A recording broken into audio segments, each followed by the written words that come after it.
29 जून 2020 Indian government ने 58 Chinese app के साथ टिकटॉक को इंडिया में बैन कर दिया। The story that's breaking at the moment, the center has banned 59 Chinese apps, including TikTok. India banned the use of TikTok in their country in 2020. He will ban TikTok, the Chinese video sharing app. All right, we've got big breaking news right at the top of the show.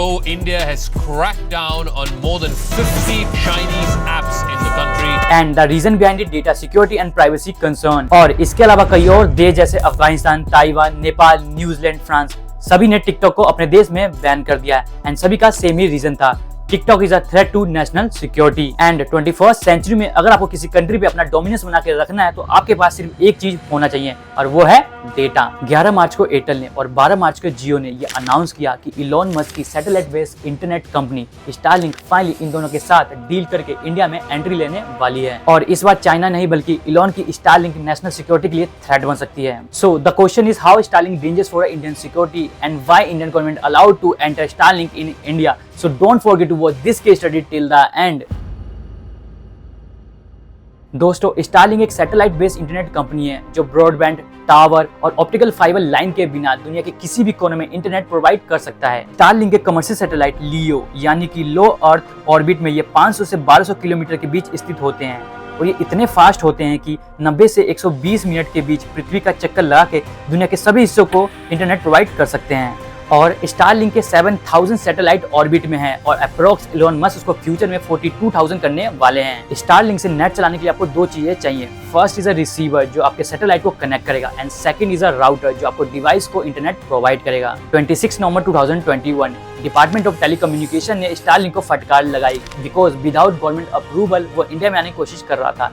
इतना ही नहीं, Starlink ने तो advance में लोगों से pre booking भी करवा लिया था जहां पे गवर्नमेंट के फटकार के बाद उन्होंने वो पैसा रिफंड कर दिया। दूसरी ओर at a point of time government के साथ साथ जियो भी नहीं चाहता था कि स्टारलिंक इंडिया में एंट्री करे because directly it's the biggest threat to Jio और अगर एंट्री भी करना है तो स्पेक्ट्रम सैटेलाइट के ऑक्शन के थ्रू करे ना कि एडमिनिस्ट्रेटिव रूट के through. So the question is आखिर अचानक ऐसा क्या हुआ कि गवर्नमेंट स्टारलिंक के एंट्री के लिए एग्री हो गई और जियो और एयरटेल जैसे जायंट कंपनी जो इनके अगेंस्ट थी साथ में इन्होंने कोलैबोरेशन कर लिया। वेल, इन चीजों को डीपली समझने के लिए मैं 3 पर्सपेक्टिव से सोचना पड़ेगा, with the perspective of the producer, with the perspective of the consumer, with the perspective of the government and geopolitical angle. Okay, so let's move to our first perspective with the perspective of the producer where we try to understand why Elon Musk want to entry in India and Jio and Airtel जैसे giant company जो इनके against थे कैसे उन्होंने collaboration कर लिया। Well, सबसे पहले आप इस ग्राफ को देखिए। 2014 में जो इंटरनेट यूजर थे वो ओनली 13.5% थे और वहीं 2024 में यानी कि 10 साल बाद आते आते जो ये परसेंटेज है वो बढ़ के 52.4% हो गया। और इतना ही नहीं, 52% में से जो ज्यादातर लोग थे वो सिर्फ अर्बन एरिया से आते हैं ना कि रूरल एरिया से,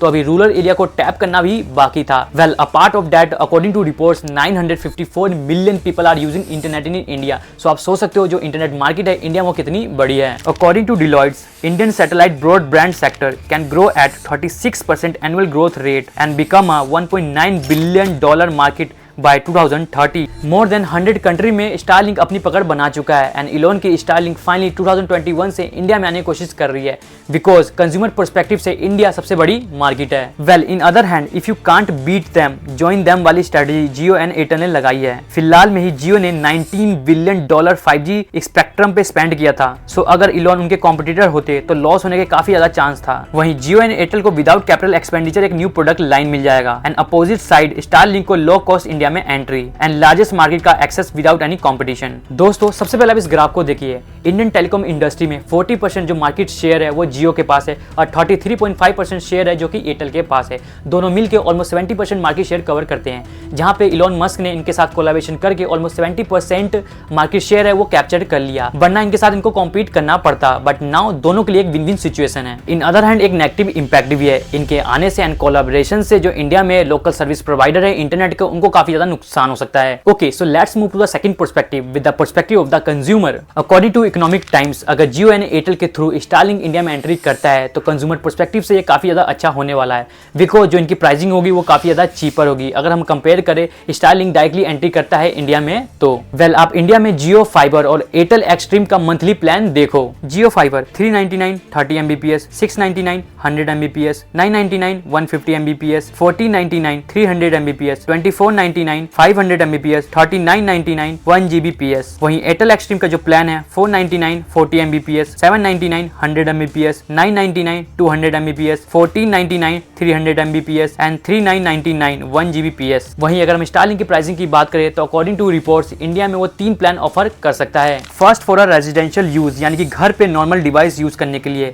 जहां 150 Mbps के लिए आपको approx 9500 per month plus 51,000 one time installment cost pay करना पड़ेगा। Second for a Starlink business, जो बिजनेस के लिए है, जहां आपको 43,000 अप्रोक्स पर मंथ पे करना पड़ेगा plus 2,16,000 one time installments cost भी पे करना पड़ेगा। And third is a Starlink RV, जो मूविंग व्हीकल के लिए है, जिसका पर मंथ चार्ज आपको अप्रोक्स 11,500 पड़ेगा plus 52,000 one time installment cost pay करना पड़ेगा। So now you can see जो स्टारलिंक की प्राइस है इंडिया में वो कितना ज़्यादा होने वाला है। सो कोलैबोरेशन करके जियो एंड एयरटेल के साथ जो ये प्राइसिंग होगी ऑटोमेटिकली कम हो जाएगी, जो कि कंज्यूमर पर्सपेक्टिव से इंडिया के लिए अच्छा है। स्टारलिंक इंडिया में एक डिजिटल रेवोल्यूशन ला सकता है। अकॉर्डिंग टू रिपोर्ट्स 2024 में last year 47.6% people are not using in internet and they all come from rural area, जहाँ पे इंटरनेट है ही नहीं, ना ही नेटवर्क है। सो स्टारलिंक जो कि सैटेलाइट के through network and internet provide करता है, वहाँ पे भी ये एक्सेसिबल हो सकता है एंड आप कह सकते हो इंडिया में एक डिजिटल रेवोल्यूशन आ सकता है। वेल अगर आप लॉन्ग टर्म पर्सपेक्टिव से सोचोगे तो एक बिग थ्रेट भी है। अगर स्टारलिंक का जो रिस्पॉन्स है वो इंडिया में अच्छा रहा तो लॉन्ग टर्म में मोनोपोली भी क्रिएट हो सकती है,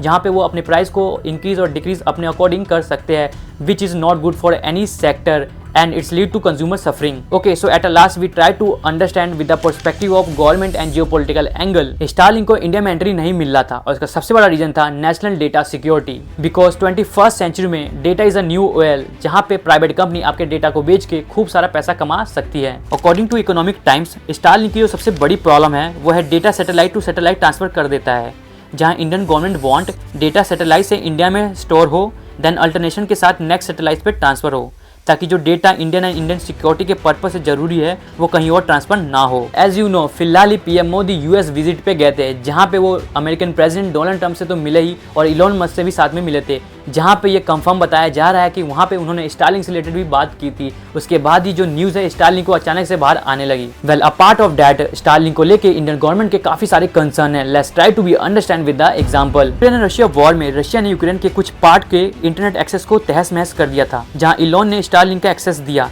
कि वो इंटरनेट यूज कर सके एंड कम्युनिकेट कर सके। बट एट द टाइम जब वो अटैक करने जा रहे थे रशिया पे, उन्होंने नेट एक्सेस बंद कर दिया। सो यू कैन सी दो कंट्री की वॉर में कैसे एक प्राइवेट कंपनी ने इंटरवेंशन किया और आउटकम को चेंज कर दिया। सो यू कैन सी एक टेक्नोलॉजी कैसे आपकी सिक्योरिटी के लिए थ्रेट बन सकता है। इफ इलॉन मस्क अपनी जियोपॉलिटिकल एंगल से इंडिया में कोई भी डिस्टर्बेंस क्रिएट करना चाहते हैं तो वो स्टारलिंक के थ्रू कर सकते हैं।